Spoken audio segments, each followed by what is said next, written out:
Bab 08. Tenanglah, Channer. Ucap Hao Ming mencoba menenangkan Hao Chan. Aku akan membuat Hao Xinji menyesal karena sudah mengusir ayah dan para tetua. Ucap Hao Chan mengepalkan kedua telapak tangannya. Jangan, Channer. Bagaimanapun juga, dia adalah patria klan Hao. Orang-orang akan mengatakan hal yang buruk terhadap klan. Hao Ming tetap membujuk. Tidak, ayah. Meskipun aku membenci ayah, tapi aku tidak suka ada yang menindas ayah. Balas Hao Chan serius. Sebaiknya ayah dan para tetua pulihkan diri. Kalau perlu naik tingkat di sini.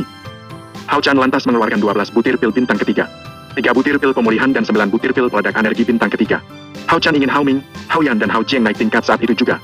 Ketika pria parubaya itu sudah mentok sejak 10 tahun yang lalu. Hingga saat ini, tidak ada sumber daya untuk meningkatkan kekuatan. Meskipun ada pil bintang 3 di Pavilion Wu di kota Prague, namun membutuhkan ratusan ribu koin emas untuk membeli satu butirnya. Channer, ini. Hao Ming, Hao Yan dan Hao Jiang tercengang melihat begitu banyak pil bintang ketiga. Ayah tidak perlu tahu dari mana aku mendapatkan pil-pil itu. Yang jelas aku tidak merampok atau melakukan kejahatan lainnya. Yang perlu ayah lakukan sekarang adalah naik tingkat dan menerobos ranah pejuang kaisar. Hao Chan tidak mau membahas lebih jauh lagi. Baiklah. Hao Ming, Hao Yan dan Hao Jiang mengambil tempat masing-masing dan menelan pil pemulihan lebih dulu. Sementara Hao Chan meninggalkan mereka. Hao Chan kembali ke alun-alun kota untuk membuat pengumuman. Ada yang Hao Chan rencanakan untuk klan Hao. Dia tidak menyusahkan klan Hao karena ada ayahnya di sana. Tapi saat ini ayahnya diusir dari klan. Hao Chan tidak akan bermurah hati lagi. Menjelang sore, kompetisi hanya tersisa 5 orang. Mu Fang dan Mulan termasuk di dalamnya. Kelima orang yang lulus 5 besar itulah yang menjadi murid baru Sekte Naga Langit. Namun Mu Fang langsung menjadi murid dalam. Basis kultivasi Mu Fang saat ini memang basis kultivasi yang dimiliki murid dalam. Sehingga dia langsung menjadi murid dalam. Untuk pembagian murid, Sekte Naga Langit menetapkan aturan seperti ini. Ranah pejuang perak tahap puncak hingga pejuang emas tahap menengah adalah murid luar. Ranah pejuang emas tahap puncak hingga berlian tahap puncak adalah murid dalam. Ranah pejuang raja tahap awal hingga pejuang kaisar tahap awal adalah murid inti. Ranah pejuang kaisar tahap menengah hingga puncak adalah murid elite. Untuk tetua tingkat rendah, mereka berada di ranah kaisar suci tahap awal hingga menengah. Sementara tetua tingkat tinggi berada di ranah kaisar suci tahap puncak hingga satria suci tahap awal. Namun hingga saat ini tidak ada yang tahu basis kultivasi tetua agung dan patriark sekte. Ada yang bilang mereka berada di satria suci tahap puncak. Ada juga yang bilang mereka sudah menerobos ranah setengah dewa. Setelah acara hampir selesai, Hao Chan membisikkan sesuatu pada tetua Zai dan tetua Lu. Terlihat tetua Zai dan tetua Lu menganggukkan kepala. Sementara tuan kota dan para petinggi kota lainnya terlihat penasaran. Setelah acara kompetisi berakhir, tetua Lu bangkit dari kursi. Lalu dia menatap semua orang dan berkata, "Semua!" Suara tetua Lu menggema di alun-alun kota. Semua mata tertuju padanya. Semua orang menantikan apa yang akan dia sampaikan. Aku ingin memberikan sebuah pengumuman pada seluruh klan, sekte dan penduduk kota Prague. Tetua Lu kembali membuka suara. Mulai saat ini, siapapun yang menjalin hubungan atau melakukan perdagangan dengan klan Hao akan menjadi musuh Sekte Naga Langit. Bahkan murid mereka yang berada di Sekte Naga Langit pun akan kami keluarkan dan menyatakan dia adalah pengkhianat sekte. Jadi ingat kata-kataku. Siapapun yang menjalin hubungan baik atau melakukan perdagangan dengan klan Hao, dia adalah musuh Sekte Naga Langit. Pengumuman yang disampaikan Tetua Lu itu mengejutkan semua orang. Semua orang tidak percaya klan Hao akan menyinggung Sekte Naga Langit. Saat mendengar pengumuman dari Tetua Lu, beberapa klan dan keluarga bangsawan yang anaknya berada di Sekte Naga Langit pun menjadi panik. Lalu satu persatu mereka menyatakan akan memutuskan hubungan dengan klan Hao. Mereka tidak akan melakukan perdagangan atau hal apapun dengan klan Hao lagi. Di kursi kehormatan, Hao Chan tersenyum dan menganggukkan kepala. Dia sudah memutuskan jalur perdagangan klan Hao. Meskipun klan Hao memiliki tambang biji besi, namun biji besi yang dihasilkan itu berkualitas rendah. Sehingga tidak akan laku terjual jika mereka mencari pemasok lain. Sekarang klan Hao sudah kehilangan semua jaringan mereka di kota Prague. Hao Xinji harus ke kota emas jika ingin klan Hao tetap berdiri. Namun jarak kota emas membutuhkan waktu 1 minggu. Hao Chan yakin Hao Xinji akan kesulitan di kota emas. Hao Chan berencana tidak menutup jalur perdagangan klan Hao di kota Prague. Dia berencana menutup jalur perdagangan itu di kota emas dan kota pasir putih juga. Sebagai guru besar Sekte Naga Langit, Hao Chan bisa melakukan banyak hal untuk klan Hao. Membunuh mereka secara langsung itu tidak menarik. Tapi membuat mereka kelaparan dan tidak memiliki uang adalah solusi yang paling ampuh. Dengan begitu, Hao Xinji akan merasakan yang namanya tidak memiliki apa-apa. Buat apa memiliki tambang biji besi tapi tidak ada yang membelinya?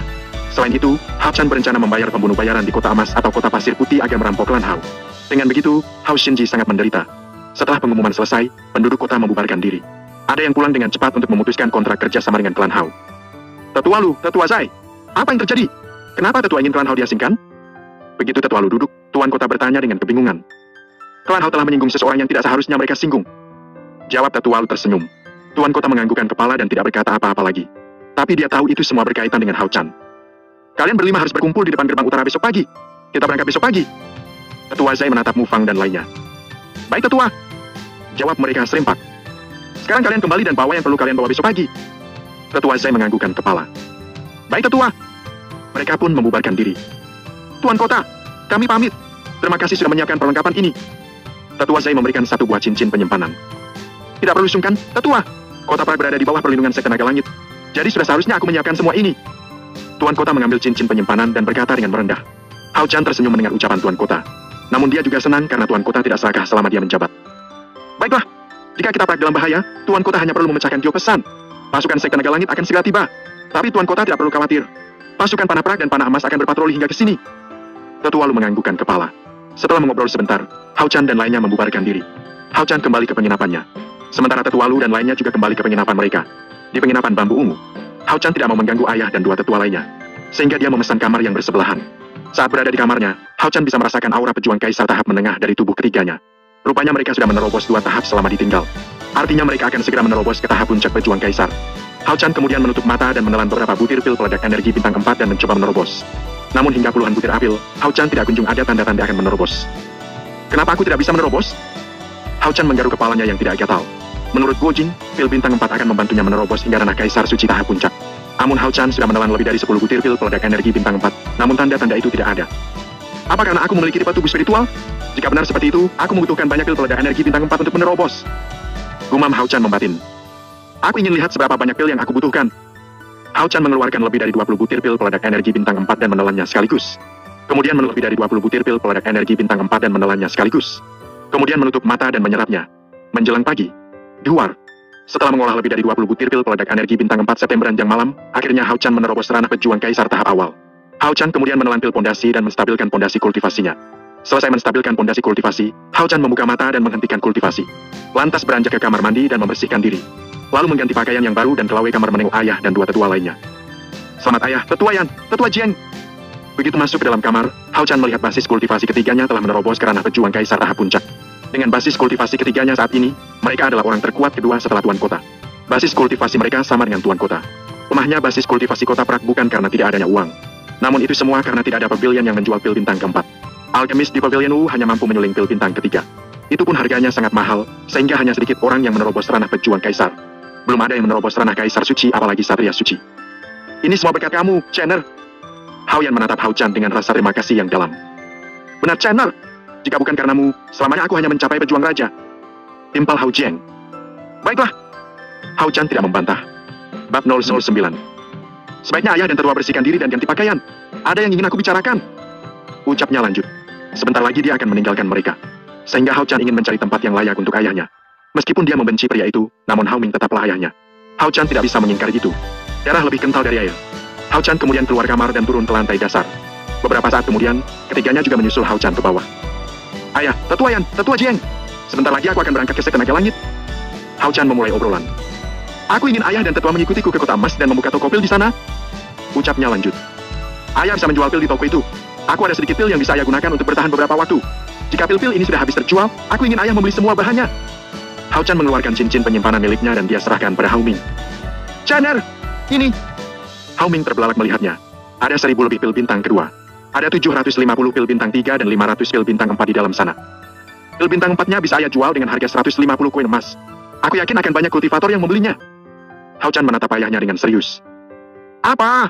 Pil bintang 4? Hao Yan dan Hao Jing terbelalak mendengarnya. Pil bintang 4 adalah legenda di Kota Perak. Namun saat ini Hao Chan mengatakan pil itu berada di dalam cincin penyimpanan.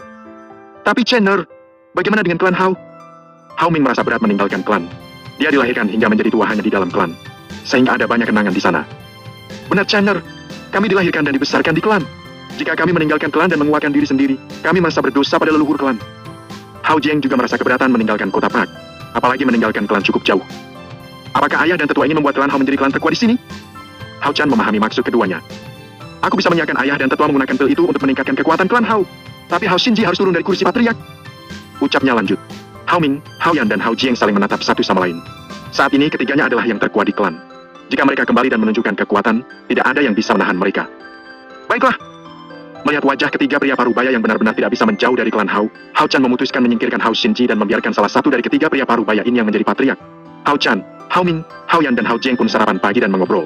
Dari obrolan mereka, Hao Yan dan Hao Jiang mendukung Hao Ming menjadi patriark baru.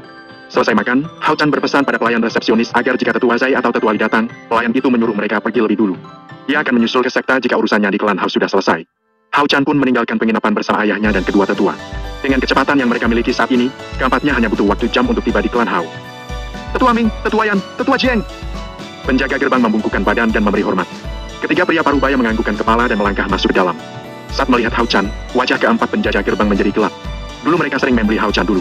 Namun sekarang Hao Chan sudah menjadi sosok yang sangat menakutkan. Hao Chan? Begitu memasuki pintu aula pertemuan, yang pertama disebut Hao Shinji adalah Hao Chan. Saat ini mereka membahas situasi yang dihadapi klan Hao. Semua jaringan mereka sudah memutuskan kerjasama, sehingga Hao Shinji hampir gila mendengarnya. Hao Chan, apa yang kamu lakukan di sini? Hao Shinji menatap tajam. Apa yang aku lakukan? Hao Chan tersenyum dan melanjutkan. Tentu saja mengusirmu dari klan. Lanjutnya dengan senyuman menyeringai. Mengusirku? Hahaha, apa kalian mendengarnya? Bocah ini mau mengusirku dari klan. Hao Shinji merasa lucu dengan ucapan Hao Chan. Hao Shinji, kamu tidak pantas menjadi patriark. Mulai saat ini, kursi patriark diduduki Tetua Ming. Hao Jiang berkata dengan menatap Hao Shinji. Tetua Jiang, apa maksudmu? Hao Yuan menatap tajam.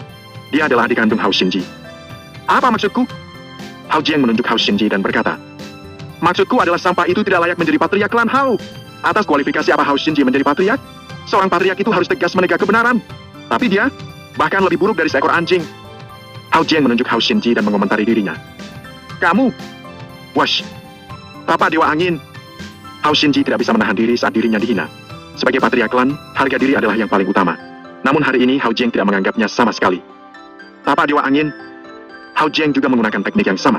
Saat ini ketiganya juga menekan basis kultivasi mereka. Sehingga tidak ada yang menyadari mereka telah menerobos tahap puncak pejuang kaisar. Duar. Ledakan terjadi saat tapak keduanya beradu. Wash. Duar. Seiring dengan terjadinya ledakan, Hao Shinji dikirim terbang hingga menabrak kursi utama dan menghancurkannya. Apa? Pejuang kaisar tahap puncak? Baik Hao Shinji dan para tetua, mereka semua terkejut saat merasakan aura pejuang kaisar tahap puncak dari Hao Jiang. Hui. Hao Shinji muntah darah.